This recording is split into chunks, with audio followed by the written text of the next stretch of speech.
Okay, happy Sunday racing bayang karerista. Shoutout lang tayo saglit. Happy racing kila Boss Baste at kay Boss Baldog, Boss Matt, at happy birthday din kay Boss Nash, at happy racing na rin kay Boss Ronald Zosim at kay Boss Reynaldo Sanchez, at kay happy racing kay Boss Emmanuel Lelagan.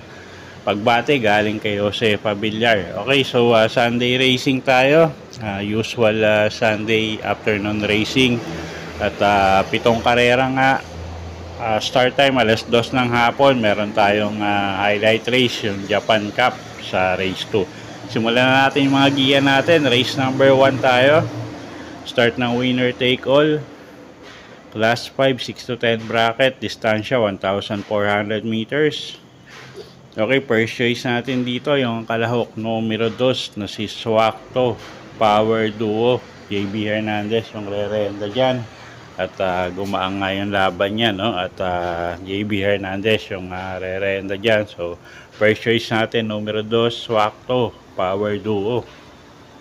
Second choice, kalahok numero 6, Aliana. Sasakay naman yan ni M.E.D. Ocampo. At pag nauna, tingin ko malaki rin ng panalo, no? At baka wala na rin baka lucha sa kanya. So pag na-rate ng maayos yan, malaki panalo niyan. At third choice natin, kalahok numero 8, Celebrity. Sasakay naman yan ni Apprentice Rider A.R. Ramos. Okay, so sa race 1, first choice numero 2, Swakto Power Duo. Second choice numero 6, Aliana. At third choice numero 8, Celebrity. Okay, race 2 tayo. Start ng pick 6. Ito na yung highlight race natin, no? 2025 Pilracom Japan Cup. Distansya 1 milya, 1,600 meters. Okay, single na rin natin to. Numero 3, Andiamo Apirensi. Jeff Sarate yung re-renda. At tinatalo niya na nga ito lagi, no? So, yun, siya na rin yung choice natin dito. Pwedeng paningle numero 3, Andiamo Apirensi. Kung gusto nyo pang protection, tingin ko yung numero 8 na rin magbibigay ng laban, no? Mano Dura. Okay, so sa race 2, single ko na to yung kalahok numero 3 na si Andiamo Apirensi. Kung gusto nyo pang protection, yung numero 8 na rin tingin ko yung pwede magbigay ng laban, Mano Dura. Okay, race 3 tayo.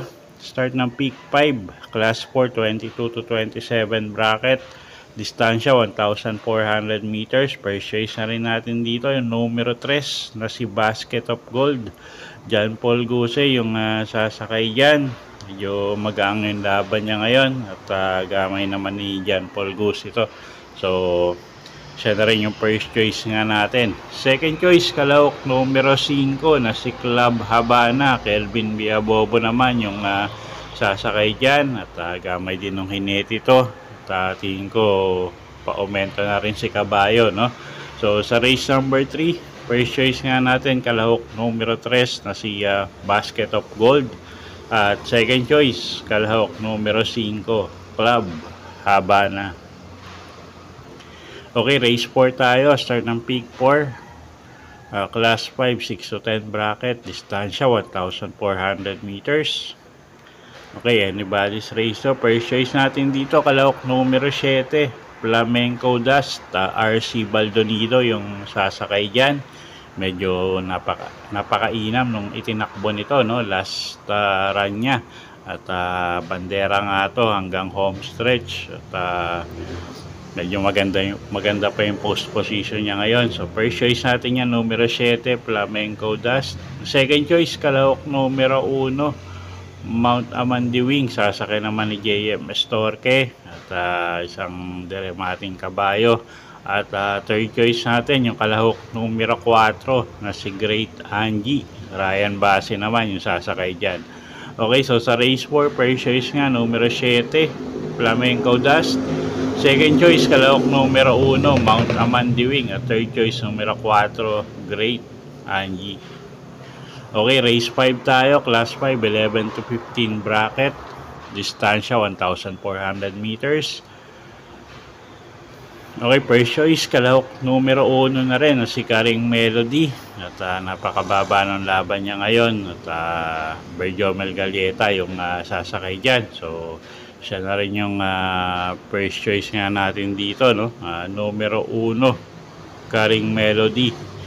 Second choice, kalahok numero 6 na si Captain Bob A.R. Villegas yung sasakay dyan. Pag tumakbo yan ng maayos, tingin ko malaki panalo. Medyo erratic lang si kabayong manakbo, pero yan nga, malaki rin ang panalo niyan. At pwedeng pangsama sa exotic, pang dehado, yung kalahok numero 2 na si Destiny. Okay, so sa race 5, first choice numero 1, Karing Melody. Second choice numero 6, Captain Bob. At pwedeng pangsama sa exotic, pang dehado, yung kalahok numero 2, Destiny. Okay, race 6 tayo. Class 4, 16 to 21 bracket. Distansya 1,400 meters. Penultimate race, anybody's race to. Daming may panalo dito. First choice natin, kalahok numero 4 na rin na si Glamour Girl. Kelvin Abobo yung sasakay dyan. At napakababa na nga sa grupo niyan, no? At tingin ko pwede nang manalo. At siya nga yung first choice natin. Second choice, kalahok numero 6 na si Jubilum. Sasakay naman yan ni Lesser F. De Jesus. Pag nilabas ng connection, tingin ko may panalo rin. At third choice natin, kalahok numero 2, Batang Kangkalu. JD King Flores naman yung sasakay dyan. Okay, so sa race number 6, first choice nga natin, kalahok numero 4, Glamour Girl. Second choice, kalahok numero 6, Jubilum. At third choice, entry number 2, Batang Kangkalu. Okay, race 7 tayo. Last and final race for the day. Class 4, 28 to 33 bracket. Distansya 1,400 meters. Para tingan, first choice na rin natin, kalahok numero 1, imported horse, Red Queen. Pabs Cabalejo yung re-renta dyan. Gamay ng hinete, isang matuling kabayo. At pero may mga matutulin din dito, no? So pero pag nauna yan, tingin ko malaki panalo. At second choice natin dito, yung kalahok numero 8, couple entering Hakim at Charm Campaign. Sasakay niya ni A.R. Villegas at ni Elvin Abrea respectively. At pag nagkaroon nga ng lutsaan sa unahan, baka yung mga diremati yung pwedeng makinabang. So second choice natin yan, kalahok numero 8. At third choice, kalahok numero 4, Tadeus. Sasakay naman ni Jeff Sarate. Okay, so sa race 7, first choice nga numero 1, Red Queen. Second choice, kalahok numero 8, couple entering Hakim at Charm Campaign. At third choice, kalahok numero 4, Tadeus. Okay, so yan po yung mga giya natin para sa araw ng linggo, February 9, 2025. Sana po yung makatulong sa pagpili nyo ng mga tatayaang kabayo. Inulit ko po, kayo pa rin po masusunod kung saan nyo itataya yung pinagpaguran yung pera. Good luck po at happy Sunday racing, bayang karerista.